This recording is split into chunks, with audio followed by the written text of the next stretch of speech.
안녕하세요. 정혜의 가업승계 정선입니다. 자, 모르면 자녀들의 피눈물 날 수도 있는 가업승계 지원제도. 자, 지난달 상담 의뢰한 대표님들 보면서 이런 부분을 안 챙기면 진짜 자녀들이 너무나 힘든 상황이 되겠다라는 걸 좀 느꼈습니다. 자, 그 말씀 오늘 진행하도록 하겠습니다. 정혜의 가업승계는요. 가업승계의 명가입니다. 즉 요번에 CU 아카데미에서 한 학기짜리 16주차 가업승계 아카데미를 준비하고 있고요. 빠른 시일 내에 오픈하도록 하겠습니다. 정혜의 가업승계 채널 안에 457개 영상이 있어요. 대표님별로 좀 필요한 내용들이 다르실 테니까요. 동영상 누르시면 최신순 또는 인기순으로 필요하신 영상 참고하신다면 기업 경영하시면서 경영자로서 또 주주로서 마땅히 누려야 될 권리들 제대로 누릴 수 있으실 겁니다. 가업승계제도가 올해 좀 좋게 바뀌었어요. 자, 일단은 최고 한도액이 600억까지 늘어났습니다. 물론 모두가 600억을 받을 수 있는 건 아니겠죠. 30년 이상 근속하신 창업주가 내 기업을 자녀에게 승계를 해줄 때 최고 600억. 제가 만나본 많은 회장님들이 아직 우리 회사가 600억까지는 안 되니까 좀 안심을 하시는 것 같아요. 이 제도가 있으니까.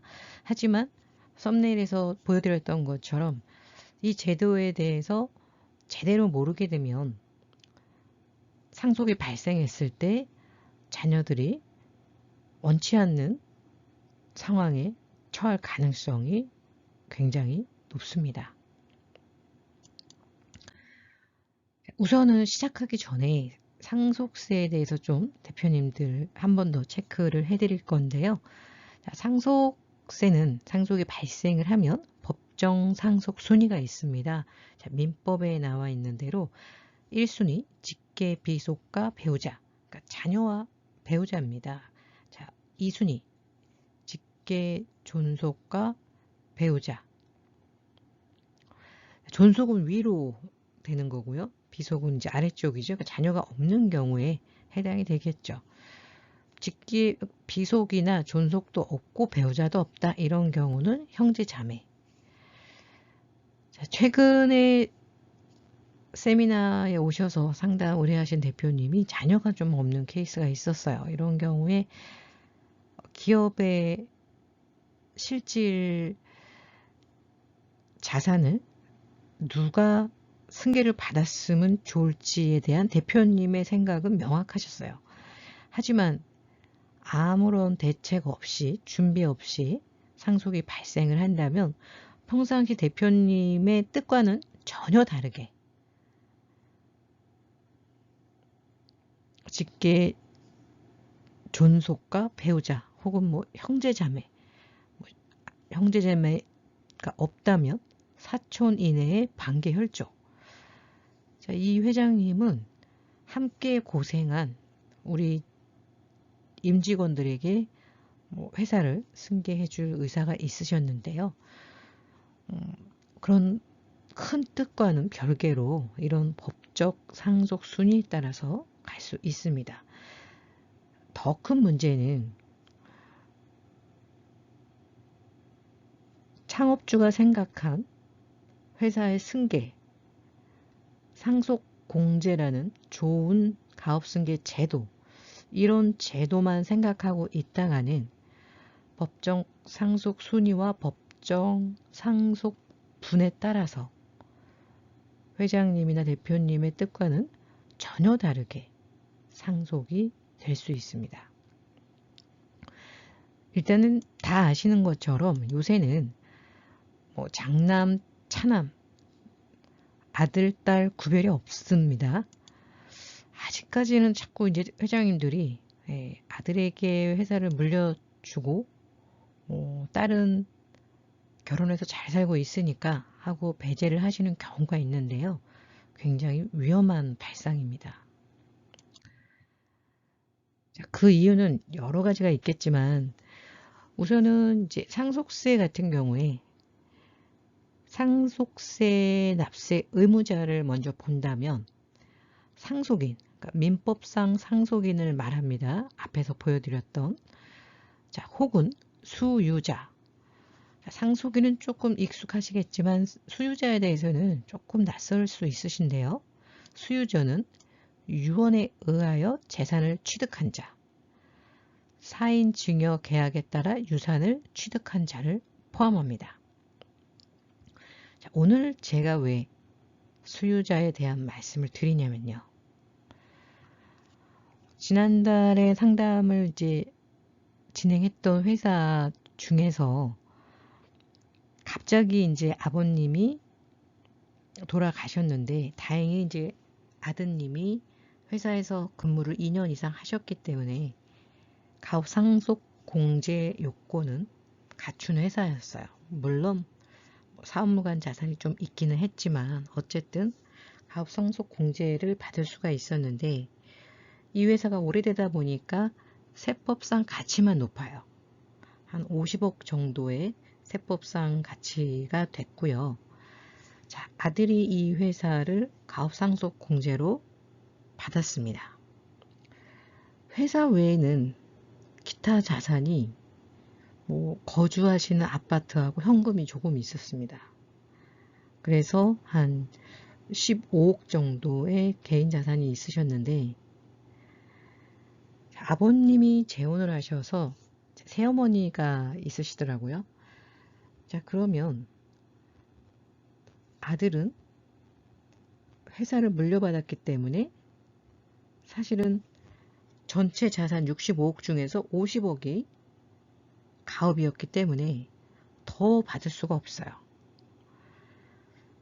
자, 어머니가 나머지 그 15억에 대한 아파트와 현금을 받게 되셨죠. 자녀들이 굉장히 속상해했어요. 그 이유는 회사가 사실 오래돼서 세법상 가치만 높지 실질 자산이 거의 없는 회사였습니다. 운영도 어려운 회사였어요. 이런 회사를 받아서 운영하기도 어려운데 실제 자산 가치가 있는 부동산이나 현금은 받지 못하고 가치가 거의 없는 기업만 받게 된 거죠. 자, 아마도 회장님은 함께 사신 사모님에 대해서 살아있는 동안 뭔가 편하게 지낼 수 있게끔 해주고 싶었을 거예요. 자, 이런 경우에 생전에 유언 신탁을 좀 해놓으셨다면 아니면 일반 신탁을 좀 해놓으셨다면 사모님이 살아계시는 동안에는 그 부동산에서 발생하는 수익에 대해서 사모님이 가져가고 또 사모님이 돌아가셨을 경우에는 재혼한 사모님과의 관계에선 자녀가 없었거든요. 그 후에는 자녀들이 그 자산의 수익권을 가져갈 수 있게 이렇게 좀 미리 장치를 마련해 두었다면 자녀들이 조금은 덜 힘들고 섭섭했을 텐데 결국 부동산과 현금은 이제 사모님이 받게 됐는데 자, 사모님이 돌아가시면 이 자산은 아들들이 받기 어려울 수도 있다는 거죠. 사모님이 이제 생전에 있으면서 자, 이 부분에 대해서 어떻게 사용할지 알 수 없으니까요. 가까이에 형제 자매들도 있었고요. 자, 이렇게 가업 상속 공제만 믿고 있다가 결국은 자녀들은 상속으로 인해서 굉장히 어려운 지경에 처한 케이스입니다. 그래서 대표님들이 아직은 우리나라가 유언이나 이런 문화가 익숙하지 않겠지만 이제는 자본주의 사회에서 이 자산이라는 거는 누구나 내가 받을 부분에 대해서 권리를 실행할 수가 있기 때문에 이에 대한 최소한의 정리는 해주셔야 됩니다. 왜냐하면 형제가 뭐 하나라면 그나마 좀 덜한데 2명, 3명이다. 그런데 한 명의 자녀에게 가업을 상속해준다라고 한다면요. 나머지 자녀들의 유류분 문제가 발생을 하게 돼요. 부동산이나 현금을 못 받은 승계를 받는 자녀도 불행해지고요. 부동산이나 현금을 받았지만 전체 자산 규모에서 내가 받을 자산의 2분의 1이 안 된다고 하면은 상속 유류분 반환 청구 소송을 할 수 있습니다. 아마 주변에서도 이런 유류분 청구 소송은 많이 보실 텐데요. 대표님들이 가업 상속 공제만 믿고 있다가 아무런 조치 없이 상속이 발생했을 경우에는 기업을 승계받은 자녀도 불행할 수 있고요. 기업을 승계받지 못한 자녀도 불행하다고 느낄 수 있습니다. 평생을 고생해서 일궈놓은 회사 때문에 승계받은 자녀도 힘들고 승계받지 못한 자녀도 힘들어지는 것을 결코 원하시진 않으실 거예요. 그래서 대표님들이 준비하셔야 될 부분은 바로 유언장이나 유언신탁, 또 생전에 민사신탁이나 상사신탁 등을 활용해서 나의 자산에 대해서 우리 가족 누구도 불행해지지 않게 장치를 할 수 있습니다. 지난달에 저희가 민사신탁을 꽤 많이 진행을 했는데요. 민사신탁 계약서를 마무리하면서 회장님들이 가장 만족해 하셨어요. 그 신탁을 통해서 자산을 받을 수 있는 자녀들도 물론 안심을 했지만 아주 세부적인 것까지 회장님의 뜻이 실현될 수 있게끔 신탁 계약서를 작성을 하기 때문에요. 혹여라도 상속으로 인해서 자녀들 간에 원치 않는 분쟁은 막을 수 있다는 거죠. 물론 상속 이후에 그런 사건들을 내가 인지할 수 없을 수도 있습니다. 그렇지만 저는 이렇게 생각을 해요. 살아계시는 동안에 마음이 편하다는 거죠. 신탁 계약을 마무리하고 가시는 회장님의 표정이 너무나 밝았고요. 자녀들 표정도 굉장히 밝았습니다. 부모님께 직접적으로 상속에 대해서 말씀드리기는 어렵죠. 하지만 누구나 무거운 돌덩이처럼 상속에 대한 걱정을 할 수밖에 없습니다. 누가 이 이야기를 먼저 꺼낼 수 있을까요? 그것은 상속을 해줄 수 있는 대표님이나 회장님밖에 없습니다. 아니면 저처럼 수많은 가업승계를 진행하면서 자녀들의 고충을 옆에서 본 사람들이 이야기를 할 수 있겠죠. 향후에 저희 정일의 가업승계에서는 회장님들이 정말 마음 편하게 지내실 수 있도록 바로 이 신탁에 대해서 상세하게 다룰 예정입니다. 개인 간의 신탁을 활용하는 민사 신탁이 있고요. 금융기관을 활용하는 상사 신탁이 있습니다. 제가 최근에 이 신탁 업무를 진행을 해보니까요. 자산을 갖고 있는 분, 또 받아야 할 분 모두에게 안심과 안정을 줄 수 있는 그런 제도가 아닐까 싶습니다. 우리가 돈이 많은 것도 좋고 자산이 많은 것도 좋겠지만 가장 중요한 거는 안정이 아닐까 싶어요. 가족들이 안정된 생활을 할 수 있는 이 신탁에 대해서 지속적으로 대표님들께 알려드리도록 하겠습니다. 자, 가업 상속 공제만 믿고 있다가 자녀들 눈물 흘리게 하는 또 하나가 있습니다. 바로 사업무관 자산입니다. 역시 지난달에 의뢰했던 케이스인데요. 제조였고 모든 상속 공제 요건을 갖춘 회사였어요. 하지만 최근에 토지를 구입하시면서 회사에 있는 다른 이제 회사가 좀 토지가 넓었어요. 그 중에 이제 일부 건물이 있었고 나머지는 빈 터였는데 그 터를 이제 매각을 하신 거죠. 자, 빈 터였지만 전에는 회사에서 뭐 주차장으로도 쓰고 물건도 적재해 놓고 그런 용도를 썼기 때문에 이 터는 사업용이었죠. 그런데 이것을 매각을 하고 현금이 60억이 들어왔는데, 자, 이런 경우에 상속이 발생한과 동시에 이 회사는 사업무관 자산이 엄청나게 늘어난 거죠. 자, 현금 자산이 기존의 현금 자산보다 급증했을 때는 이 역시 사업무관 자산입니다. 그래서 가업상속 공제를 할 때 재산가액을 따질 때는요. 가업상속 공제액은 주식평가액에서 사업자산 비율을 곱해줍니다. 즉 사업무관 자산은 일반 상속이 된다는 거죠. 상속세를 다 내셔야 돼요. 그러면 어떤 게 사업무관 자산인가?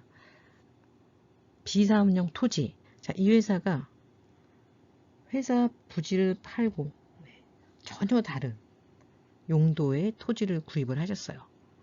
이 회사의 사업으로 쓰는 게 아니라. 비사업용 토지 당연히 사업무관 자산이고요. 회사 토지를 매각한 그 돈 역시 과다현금, 상속 개시 직전 5개 사업연도 말 평균 현금 보유액의 150%를 초과하죠. 그래서 과다현금이기 때문에 이 역시 사업무관 자산이 됩니다. 그리고 대표님들이 혼동하기 쉬운 법인의 영업활동과 직접 관련이 없이 보유하고 있는 주식, 채권 및 금융상품 등이 다 사업무관 자산입니다. 자, 회사가 좀 현금이 있어요. 이 현금을 예금에 넣는 회사는 별로 없죠. 투자를 하죠. 부동산을 구입할 수도 있고요. 임대용 부동산. 이번에서 말씀드린 것처럼 임대용 부동산 당연히 사업무관 자산입니다.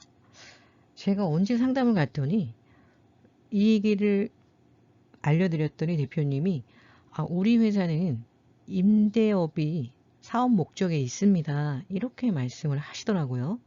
네, 임대업 자체가 가업상속공제 업종이 아닙니다.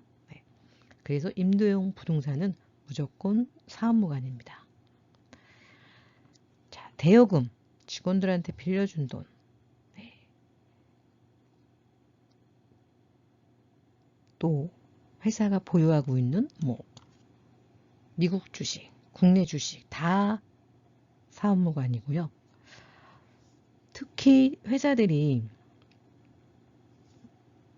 국내가 아닌 해외에 제조 공장을 많이 설립들을 하세요.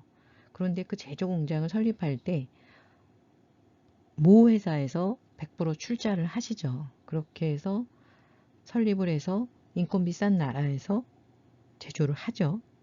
자, 이 경우에 우리 회사가 100% 출자한 그 베트남 법인, 말레이시아 법인, 이런 회사들이 우리 회사에서 그 회사의 주식을 보유하고 있죠. 이것도 역시 사업무관 주식입니다. 물론 그 해외에 있는 제조 공장이 우리 회사의 사업과 밀접한 관계가 있다는 것은 우리가 증명을 해야 돼요. 그래서 이런 부분에 대한 명확한 정리가 없이 막연하게 가업상속 공제만 생각하고 계시다면 상속 이후에 자녀들을 매우 힘들게 할 수 있습니다.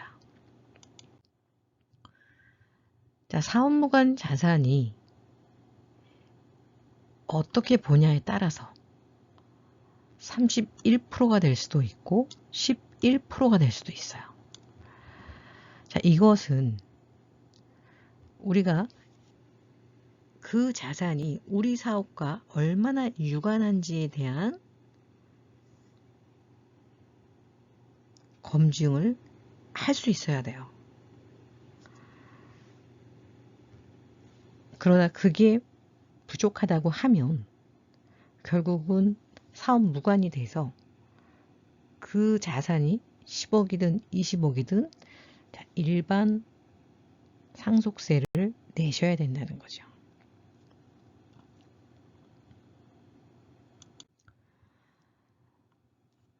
지난달 컨설팅을 하면서 느꼈던 거는 자산을 형성하기도 어렵고 회사를 승계까지 가기도 매우 어렵습니다. 10년이면 20%, 30% 남기도 힘든 게 우리나라 중소기업의 현실이에요. 그런데 20년, 30년 회사를 영속했다는 것은 정말 대단한 거죠.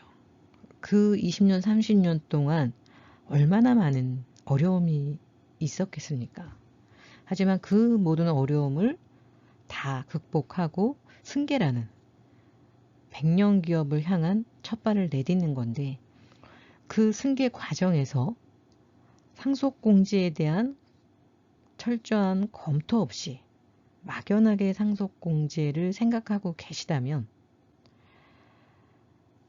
가업 승계를 안 해주는 것만 못할 수도 있다는 거 한 번쯤은 생각해 보셔야 하지 않을까 싶습니다. 자, 이 부분을 케어할 수 있는, 대비할 수 있는 신탁제도, 또 복지기금 등 많은 제도들이 있고 지금 많은 대표님들이 이런 부분들을 준비하고 있으세요. 그 이유는 내가 상속 이후에 우리 자녀들이 잘 살아야지. 물론 이런 마음도 있겠지만 현재의 안정되고 평안한 삶을 살 수 있는 도구들이기 때문입니다. 자, 가업승계 지원제도 23년도 책자가 발간됐습니다. 또 최고 경영자가 알아야 할 세무관리 국세청에서 책자가 발간됐으니까요.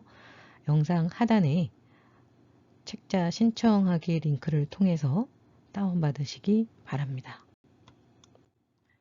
자, 오늘은 조금 무거운 얘기였을 수도 있을 것 같아요. 대표님들 입장에서 이 자산을 모으기가 얼마나 어려웠는데 다음 상속 이후까지 내가 준비를 해줘야 되나? 라고 말씀하시는 대표님도 제가 봤어요. 하지만 앞에서도 말씀드린 것처럼 현재 살아 계신 동안 대표님과 대표님 가족의 안정과 평안을 위해서 준비하는 거라고 생각하시면 어떨까 싶습니다. 자, 오늘 영상 도움이 되셨다면 구독과 좋아요 부탁드리고요. 알림 설정을 해 놓으시면 다음번에 업로드될 신탁 제도에 대해서도 가장 먼저 정보를 받으실 수 있습니다. 감사합니다.